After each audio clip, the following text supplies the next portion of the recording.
Blessings and welcome to Eartheart Radio. Finally beginning to awaken from the illusion of separateness and broadcasting live from the KSKQ studios in beautiful Ashland, Oregon. Here's your host, Shankara Das. A.K.A. Derek Moody. And it's actually pronounced Shankara. So I gave my own radio producer the wrong instructions on how to pronounce my name, and that's just bad on me.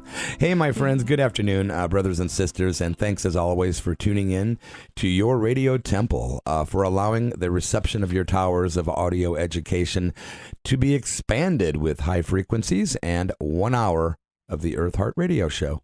Today I'll spotlight Swami Shri Yukteswar, a great teacher and saint from India, and I'll play harmonious music and deliver positive news. Next week will be the last show until KSKQ does find a new physical home. If you have any leads and you're a listener in Southern Oregon, KSKQ is definitely in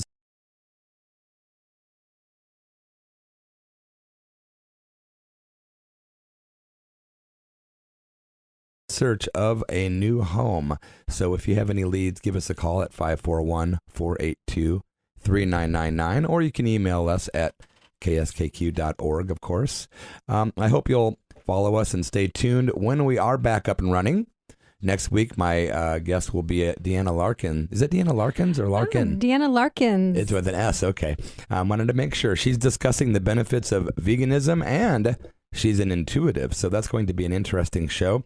Today, I'm very happy to have a live studio guest who is the host and producer of her own show right here on KSKQ, which you can hear on Tuesdays from 3 until 5 p.m. Her show is called Soul Shine, and she does use the name DJ Starlight, but her name is Nicole Brady, and please welcome Nicole Brady, a.k.a. DJ Starlight, to the Eartheart Radio Show.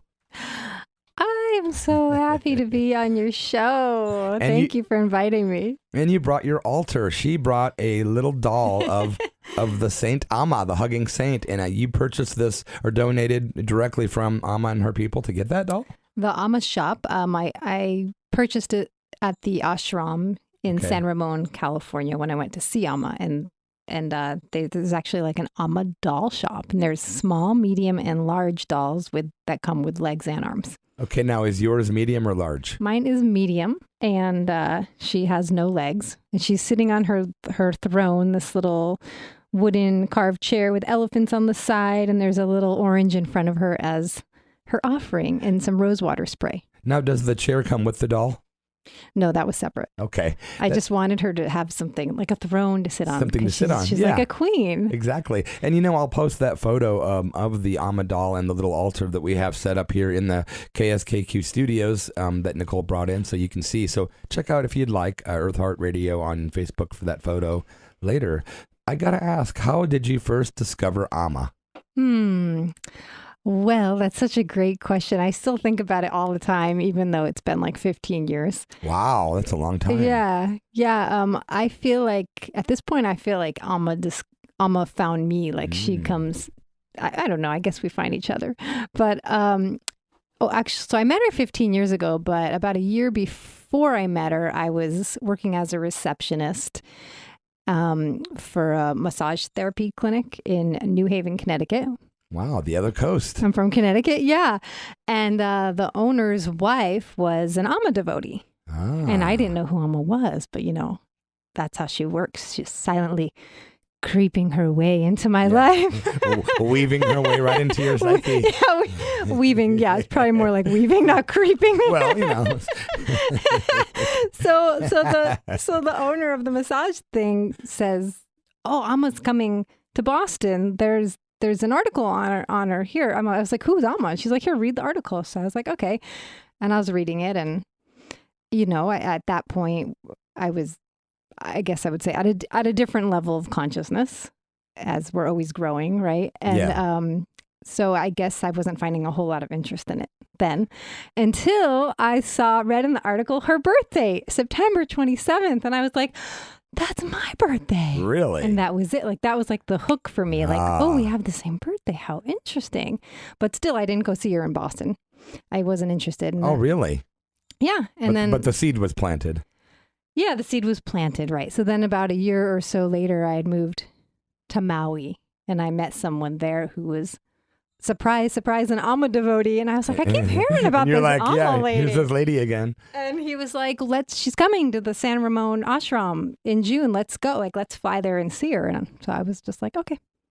So that was 15 years ago. So that's how it started. That's how it started. Now, let me ask you this. Were you a spiritual person before that then? I'm getting the impression you weren't until you met Amma, or were you? That's such a good question. Oh my God. I think, well, like the me then would have probably answered it differently, but the me now feels like, I think I was probably always pretty spiritual, even if I wasn't living. Maybe you're conscious of it. Or yeah, like I wasn't living the quote unquote spiritual life or meditation and stuff like that. But it was inside of you, just your character, your nature, and things, what you're interested in, things like that. Yeah, I think so. Like, for example, when I was in high school, my high school boyfriend, my high school sweetheart, for Lent, you like give something up for Lent. Yeah. And I like put on my mirror, I had wrote it and taped it on my mirror, I will not project my inner turmoil onto me and Mike's relationship. So I was like 16. So that's probably spiritual. Wow. For a 16-year-old to write something like that is so unselfish, Like, wow, that's pretty mature for a 16-year-old. And my mom used to tell me she'd go down in my room and see that and be like, wow, that's pretty amazing. You're pretty profound, kid.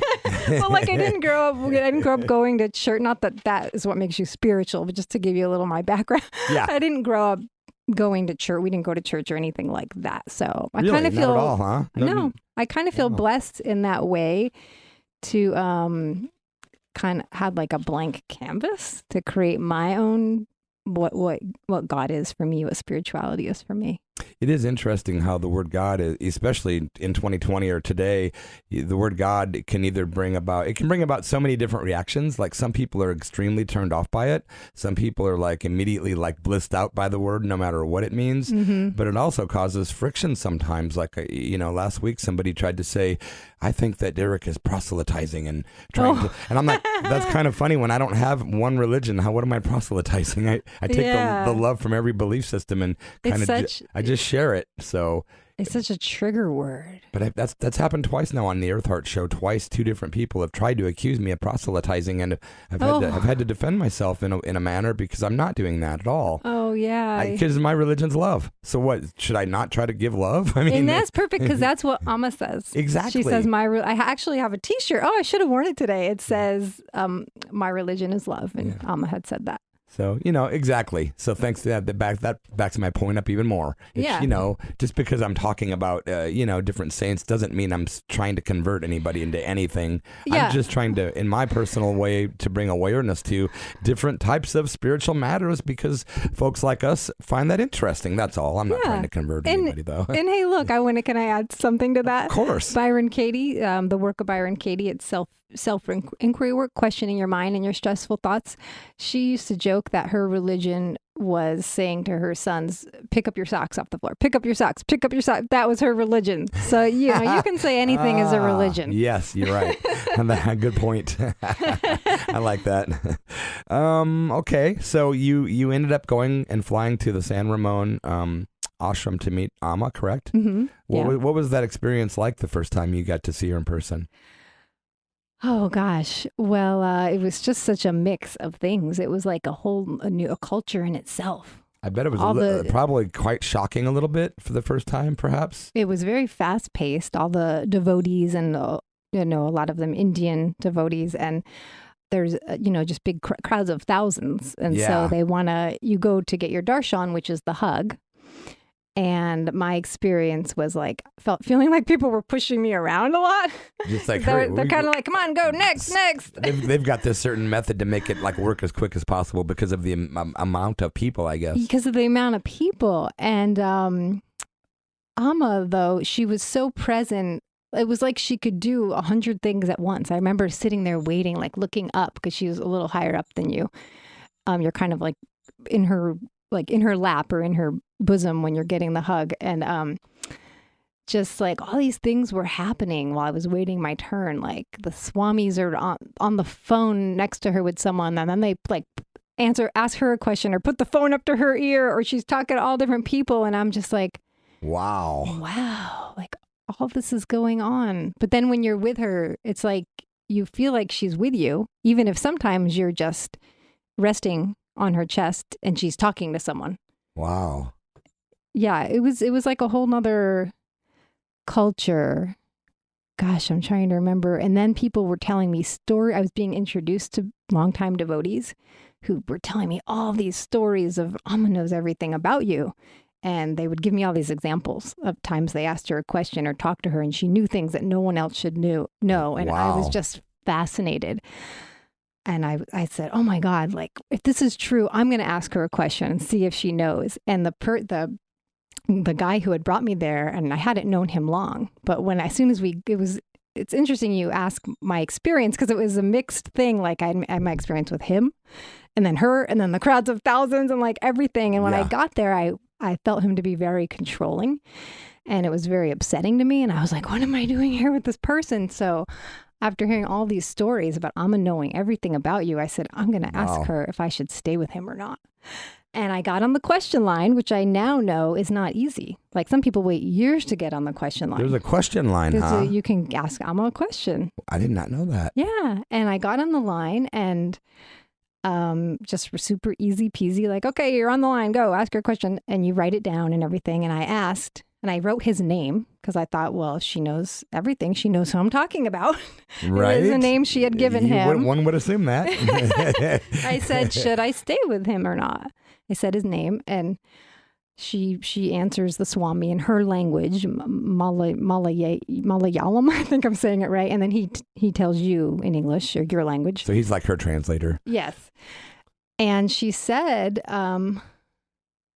give him a little more time. And if he still doesn't change, then leave. And I thought, wow, I didn't explain the situation or anything. I just said, should I stay with this person or not? Wow. Like, it feels like she knows. No, I have to ask. Whatever happened with that relationship? Oh, did you give him a little more time? Just a very little. A couple of weeks later, I moved back to Connecticut. Wow, on Amma's advice, basically. I was just like, I can't deal with this anymore. What a trip. So, not to jump around too much, but how many times since that first time have you actually received darshan from Amma? Yeah. Gosh, that's a good question. So there were like kind of like a several year break. And then 10 years ago, I became a mother. And so there was a break when he was a baby. But really the past like few years, I just had some like awakening and I realized like she's my teacher. Yeah. She's the divine mother for me. Like I will follow her to the ends of the earth. So I've seen her a lot the past few years. She comes every June and November. I don't know the amount. So a lot 10, of 15, times. Wow, that many. Maybe not. I'm going to go back and count now. Have you been to India? No, but that's my next. Because I know, do you know Nicole Brown? Oh, yeah. I'm good friends with them. Okay. A lot of people say when I meet them, I'll say, do you know Nicole Brown? And they say, I'm really good friends with Nico. So, I'm good friends with his wife. Well, I know that he goes to her ashram in India and stuff, and he's told me some really neat stories. So I thought I'd ask you just in case maybe you had joined him there or something. No, but not yet. Not yet. That's my next destination. It's like your bucket list thing. You're going to do. Do you think you'll do it?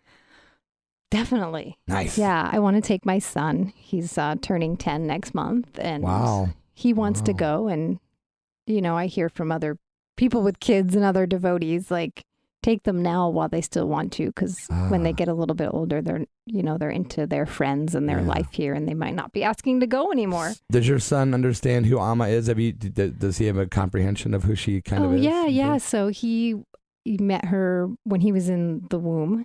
He met her a couple times and Amma touched my belly with apples. Wow. I would go, Amma. I would be all excited. I'd go, Amma. And I'd point to my belly and she'd touch an apple to it. Wow. How beautiful is that? That's why he loves apples now. Are you serious? Does he really? Is he a big apple kid? He likes apples, yeah. But he's met her when he was little. Then we took a little break and he just went back in June and he got a mantra. He wanted a mantra from her. Oh, did he really? Wow. On Devi Bhava night. That's the big celebration where you stay up all night until the next morning. He got his mantra and he got initiated into the AMMA meditation. He does the meditation every day. And wow. Amma's his teacher. Wow. And I can see why they say bring kids while they're younger to do that. And you're also teaching your child, spirituality hardcore while they're young, which is just as important as it's math or English or anything like that, if actually more important. But when they're older, like, your friend said, they're going to be into, baseball or playing or whatever they're doing. But it's like that foundation. And she's always, with them. If they meet her young, she's always there somewhere in their consciousness. And at home we have an altar, and now if my son's upset about something or there's a challenge, I just say to him, you can give it over to Amma.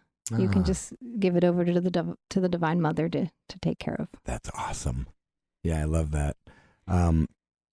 Do you have an actual prayer or meditation that you do regularly? Yeah, so I was actually, that very first time I met her 15 years ago, I also received the mantra. That was my next question. Yeah. I didn't know it then, but in June, when my son received the mantra, the people kind of teaching it, you meet in a group, they said when you receive the mantra, you're taking Amma as your guru. And I said, I didn't know that. 15 years ago when I took it, I didn't know I was taking her as my guru, but... Nice to know. Thanks. Now cool. I know. That is so cool. Thanks. Alma's just weaving her way in there. But I do the mantra, let's see, and the meditation. When I first met her, I learned it's called the I Am. You have to be taught by a certified trainer. The I Am integration something... meditation technique. Are you familiar with a gentleman down at the Mount Shasta area named Peter Mount Shasta? He's into the I Am teachings too.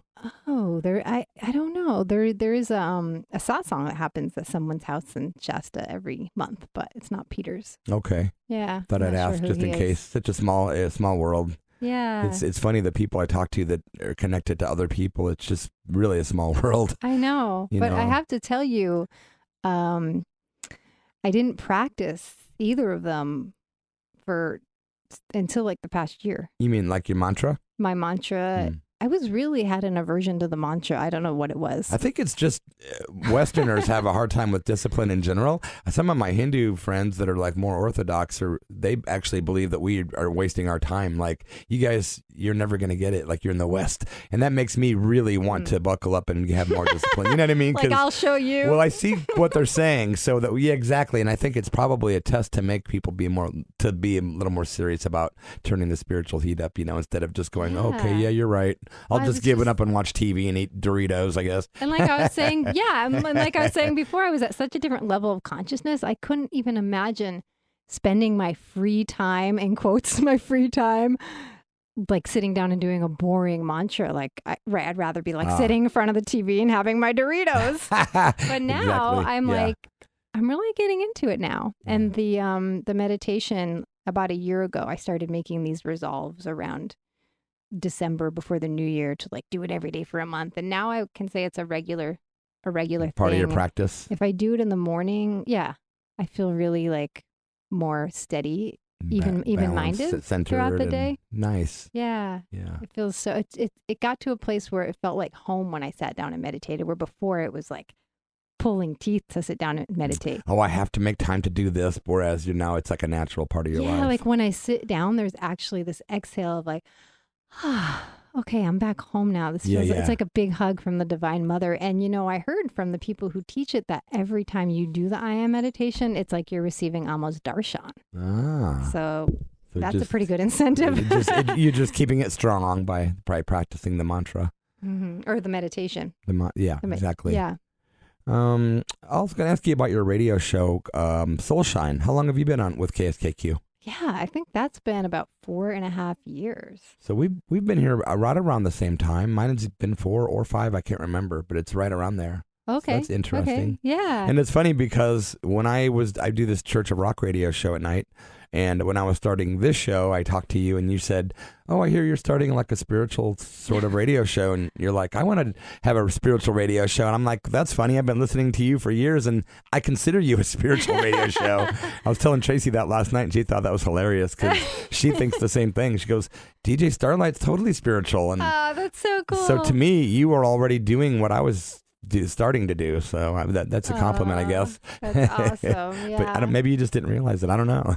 I think it was more like me like coming out of hiding, coming out of the closet of hiding by announcing it, actually saying, this is who I am and this is what I believe in and these are my interests and this is what's inspiring to me. Well, yeah, and listening to you on the radio, it's obvious that you're a spiritual person because, like I said, it's one of the things that made me want to do something more than just a rock and roll radio show, which I love doing, but it doesn't really bring me much spiritual satisfaction, that's for sure. It brings a lot of fun, and it brings people together, and that's good because we're all connected, so that's a good thing. But I wanted to do something directly related to God and God thought, no matter what religion it was. Like, some days I come in and talk about Christian saints. Last week, it was Rumi, Muslim. Oh, I love Rumi. So, I try to like balance it out. And then we had Thich Nhat Hanh, the Vietnam monk was on recently as far as spotlighting different, types of religions. So I try to keep it to where it's not just what I'm interested in. I really try to mix it up a bit. Yeah. And learning at the same time, When I heard you were coming out with this show, I was so excited. And also I was like, I didn't know he was into spirituality. And like now we have this in common. It's so cool. Yeah, and you turned us on to the band Olaks, a great Siberian two-piece band of shamanic great band, but they're coming back. Did you hear? Back. I know. Is it February 22nd? I think so. Something. I might have them on my show. I'll see. Or maybe they'll come on your show. You should come have them on your show. I'm going to go to that. Are you going? I think so. Because you turned us on to that, and I am still like blown away by that performance. I know. They're amazing. Yeah, I want to go again. Then she does a workshop the next day to teach you how to make those sounds, like the Arctic reindeer breath, which is really like kind of beatboxing and all these. It is. Cool it's so sounds. Interesting. Did you go to the workshop? Not that one. I did another one. Right. Yeah, we did not either, but I thought Olaks was interesting. So if you're listening, there's a band called Olaks coming to the Havara, I believe, in Ashland at the end of February. You can probably find out more online, but they're super awesome, and I would advise checking them out for sure. So I see you've got some AMMA books with you. I do. Embracing the World and Messages from AMMA. I've never seen those. And what's the third one down there? Is that another AMMA book? Well, when I heard you were spotlighting Swami Shri Yukteswar, I got so excited because I love Yogananda, and I'm sure you'll. I've never seen that book share either. That he was Yogananda's teacher. Certainly. So I brought a Yogananda book where there is light, insight, and inspirations for meeting life's challenges, and he just says some of the most amazing things that blow me away. But I kind of also wanted to bring both books because I started reading Yogananda a few months ago and being blown away at the similarities between him and Amma. And like, oh my God, Amma says that. And Amma says that. They just say it in their own way. Yeah. And when I recently, maybe it was a year ago, I asked Amma I seem to get on the question line every year when I see Amma. That's really neat. And I quoted something from Yogananda. So I wrote on the index card that this was a Paramahansa Yogananda term. And I was nervous. I don't know why I was nervous. I don't know if I thought she was going to be mad that I was talking about someone else. I don't know why I was nervous. I just was. Right.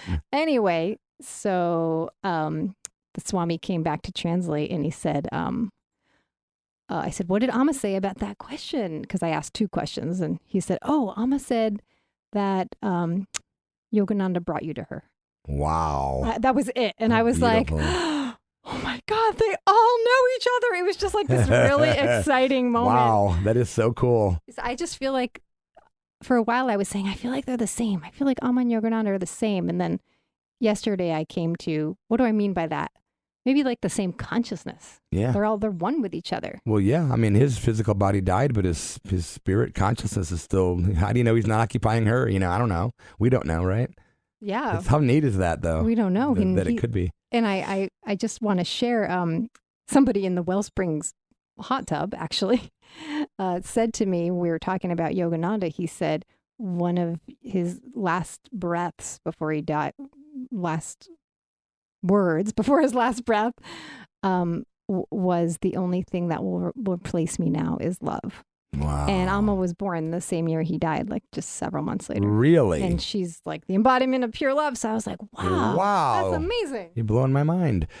That's incredible. Blew my mind. And I'm sure you're aware of this, but in case, are you aware of the Self-Realization Fellowship here in Ashland? Yeah, on Sunday mornings. Yeah, and Thursdays. Actually, that's where I'm borrowing this book from. Oh, okay, good. Yeah, I went there for a long time, and I hate to say this because I don't want to sound negative at all.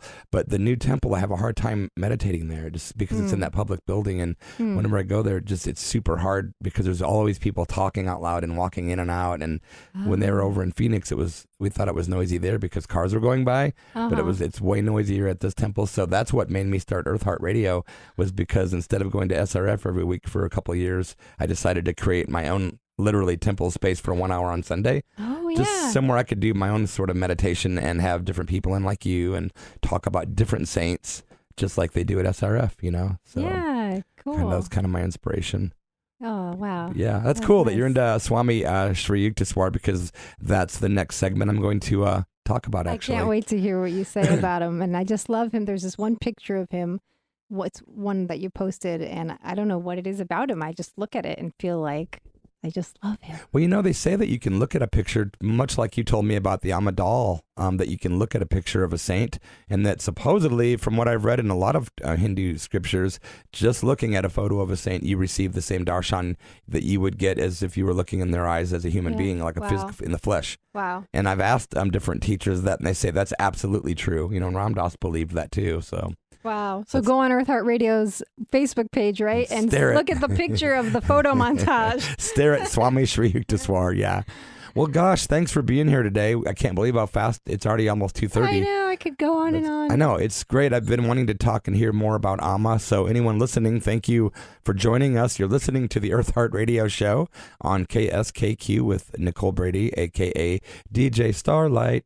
And on Tuesdays from 3 to 5, her show is on. It's called Soul Shine, right here on KSKQ. Yeah. And is there anything you'd like to add before we say goodbye? Sure. Can I read a quote? Please from do. AMMA? First, I love quotes. I'll say you can learn more about AMMA. She's a humanitarian. She's started like thousands of schools and hospitals and charities and all over the world. And so AMMA.org, you can read about that and see all her Thank you for that. Her amazing quotes. And AMMA.org. So here's something that AMMA and Yogananda both say, and it's about seeing only the good in other people. She says, the mind is nothing but thoughts. Strong thoughts become actions. Repeated actions become habit, and habits become character. To dissolve the mind, we must change our thoughts. It's not easy to eliminate the flow of thoughts. That is an advanced state. But by increasing pure thoughts, impure thoughts can be decreased and eventually eliminated. If pure water is poured into salt water, the water gradually loses its saltiness. In the same way, good thoughts will gradually dissolve our bad habits. Practice seeing only the good in others. With a change of attitude, you will be able to see goodness everywhere you look. Imagine that each person is sent by God, and you will be able to be kind and loving to everyone. If you try to see the good in everyone, others will follow your example. Ah, that's beautiful. Thank a quote you. by the great AMMA from Nicole Brady. Nicole, thanks for being here. Thank you so much. It was so fun. Yeah, big time. And I look forward to hearing Soul Shine when it's on next. And if you're welcome to stick around if you'd like, by the way. I'm going to sit here and do some Swami Shri Yukteswar info after this song. I would like to play a song by Jay Mascis after this. Jay and friends sing and chant for AMMA. That is Jay Mascis from the band Dinosaur Jr. What a beautiful meditative tune about AMMA. You're listening to the Eartheart Radio Show in KSKQ. We will be spotlighting the saint very shortly. KSKQ does recognize the nonprofit community support of the Klamath-Siskiyou Wildland Center. As a voice for wild nature, KS Wild's mission is focused on protecting public lands in the Klamath-Siskiyou region of Southwest Oregon and Northwest California. Community support for KS Wild helps ensure a legacy of wild rivers, ancient forests, and biodiversity. Learn more about KS Wild's wildlife and forest conservation programs and efforts to restore public lands at www.kswild.org. KSKQ thanks KS Wild and listeners like you for supporting community radio. Saints, angels, avatars, sages, yogis, holy men, medicine men, helpers, elders, revolutionaries, and advocates of love. Today we honor and show love, respect, and gratitude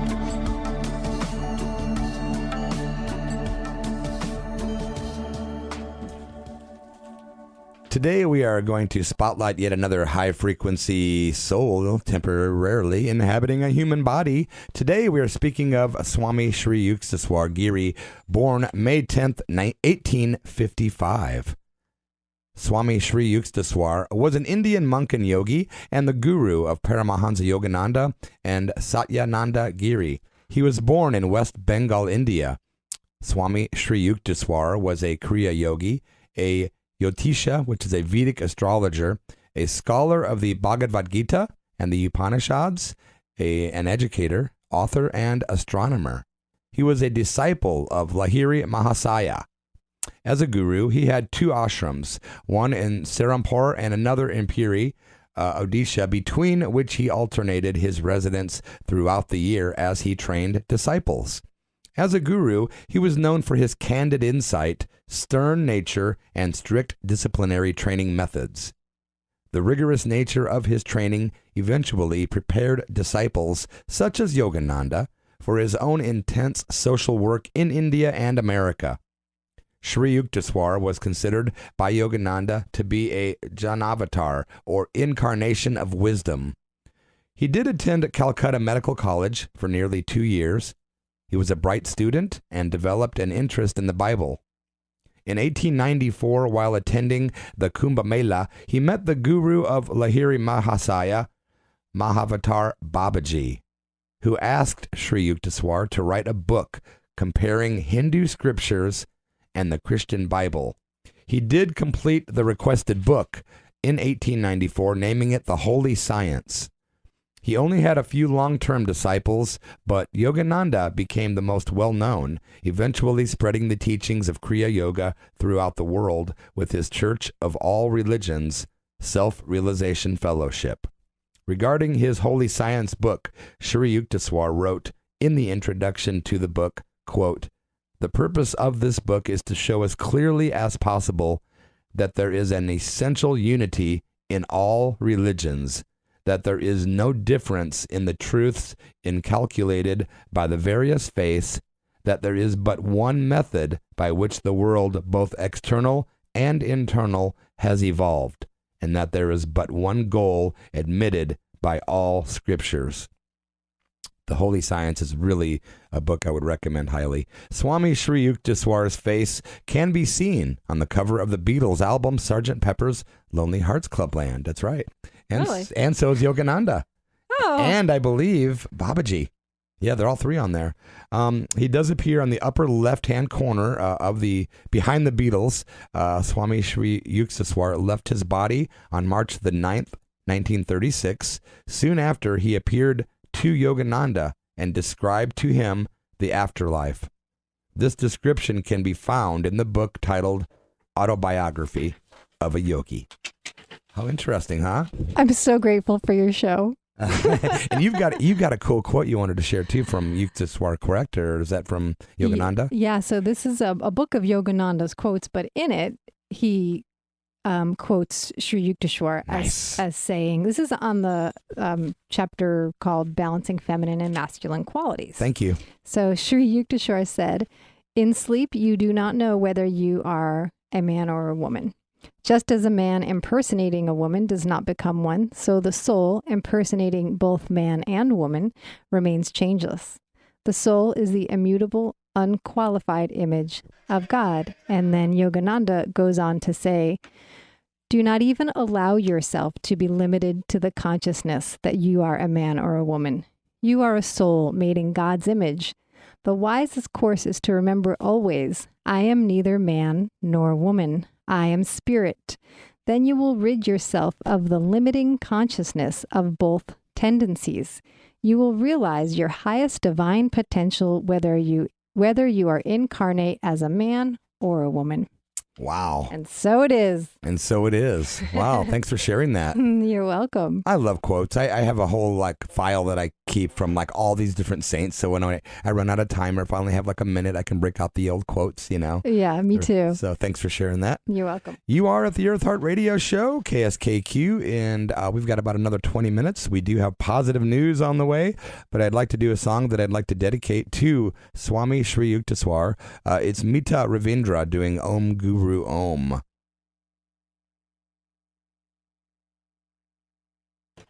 Om Guru Om. Little quick ending there, my friend. Sorry about that. You're at the Eartheart Radio Show and KSKQ. Derek Moody here, a.k.a. Shankara Das.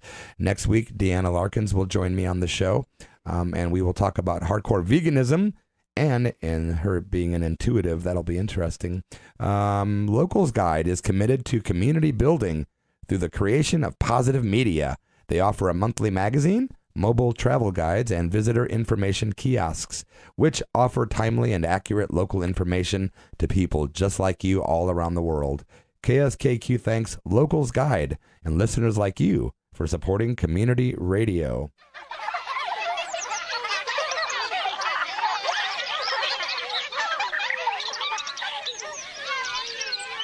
Please let go of your fear.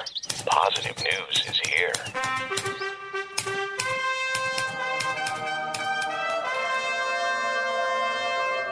Things aren't as bad as it seems, no matter what they say. News with an agenda is meant to instill fear. True news can instill hope.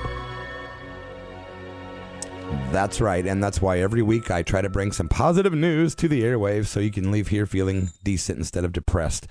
Positive news number one, cross-eyed cat's adorable expression has helped to raise thousands of dollars for animal charities.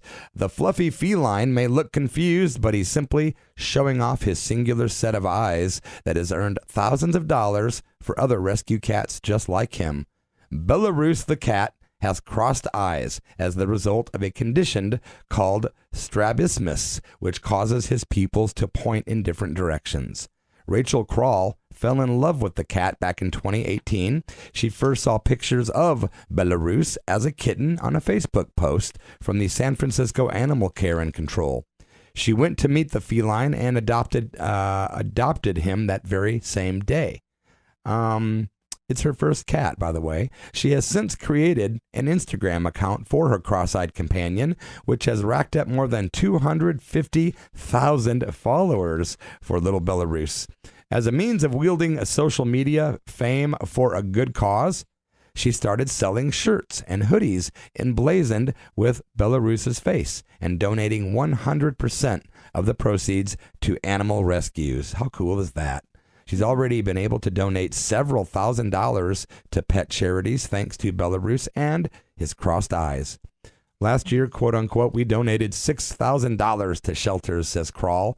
Her Belarus merchandise is located at Belarus Bonfire Store. That's pretty neat. Oh, thank you, cool. Belarus. I know, right? What a cute little kitty.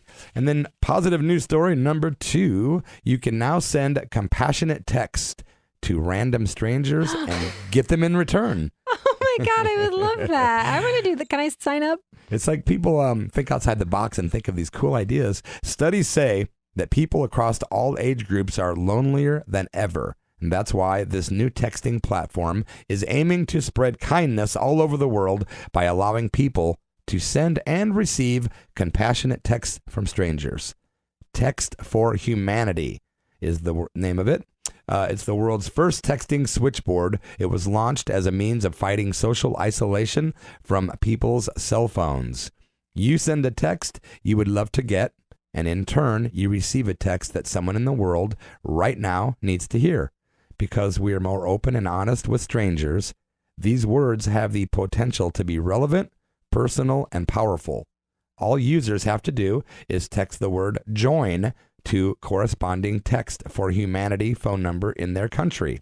Each text goes to a random user somewhere in the world. In return, the user does receive sweet text messages from other random strangers. Users can send up to 5 texts per day. More than 7,000 kind texts so far have been sent in 23 different countries in just 1 month. And with all of the negativity online these days, each of us can help brighten someone's day and lift up their overall well-being. Wow. Kind of neat. I want to know why we're lonelier than ever. And 2, how many soulmate relationships are going to be sparked from this compassionate texting? Yeah, I wonder if they allow that to happen, or if it goes any further than, hey, I love how positive you are. Can we meet? Or if it's, no, you just enjoy text. Or maybe you can't reply back. Yeah, who knows? Let's see. Let's do more. A positive story number 3. Australia rejoices as rainfall extinguished 1/3 of all the brush fires in a single day. Wow. Firefighters across the fire-stricken provinces of Australia are rejoicing over the arrival of much-needed rain. In just one single day, torrential rainfall did extinguish about 1/3 of the active brush fires in Australia. And officials say the downpour could put out even more fires in the days to come. It's the largest single-day drop in active wildfires since the fire season began over there.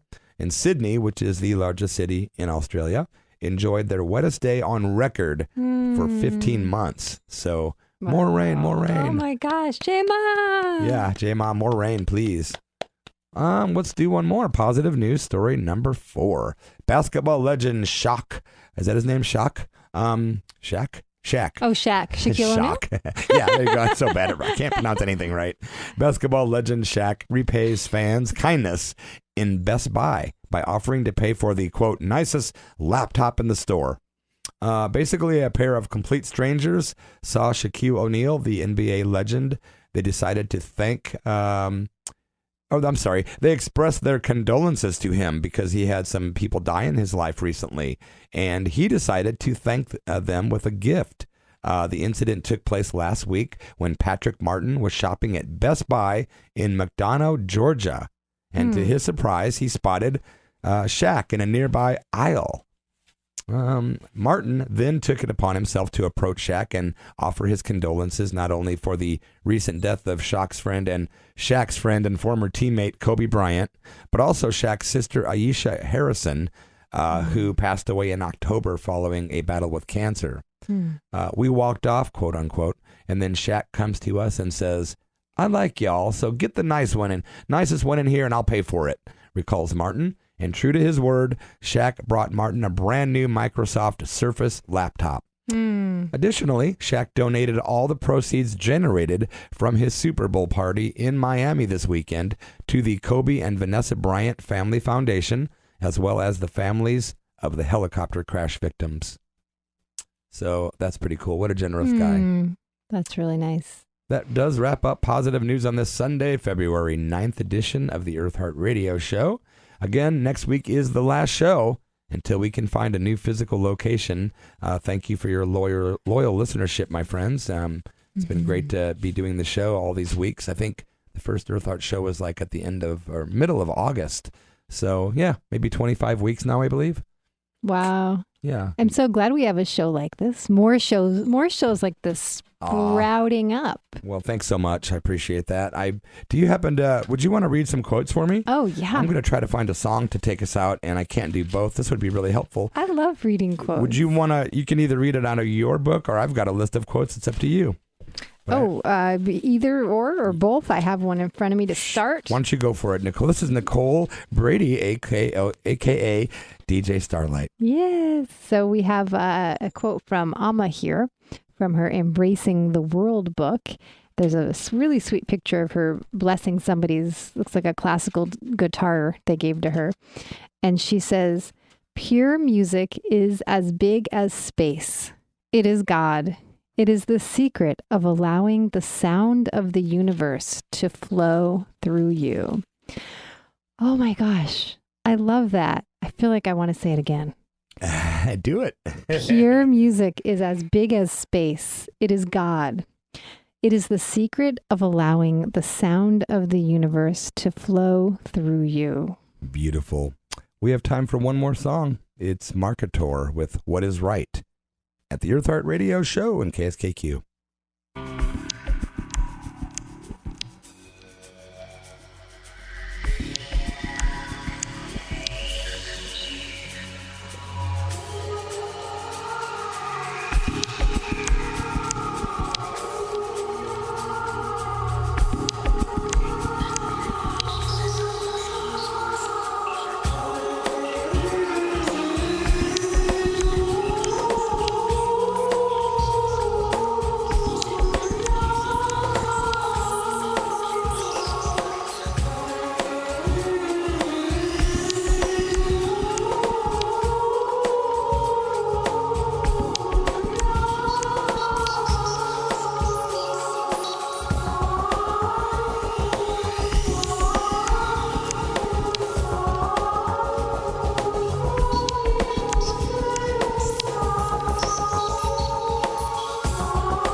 ocean of measureless qualities.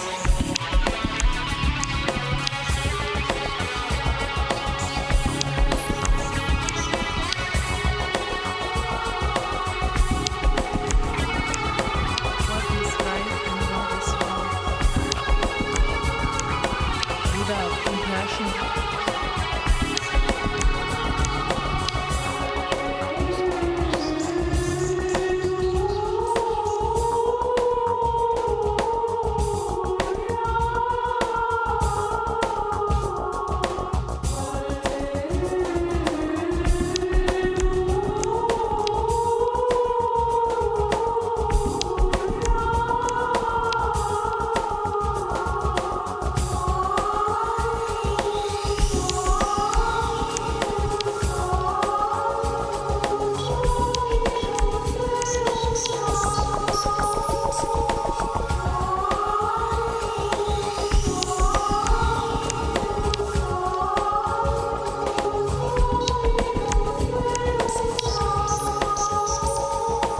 What is right and what is wrong?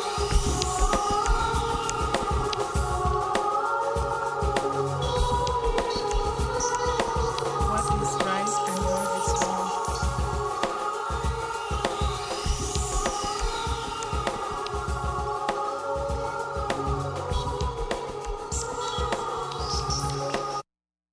You are at the Eartheart Radio Show in KSKQ, and another song with a quick ending. What are you going to do? It's Marketor with What is Right.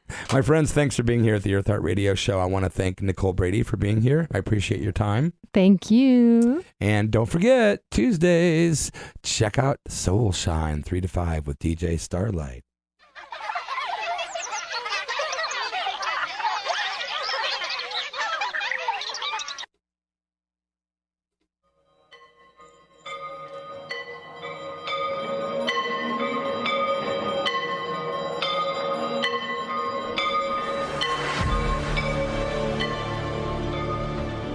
You've been listening to Eartheart Radio with your host, Shankara Das.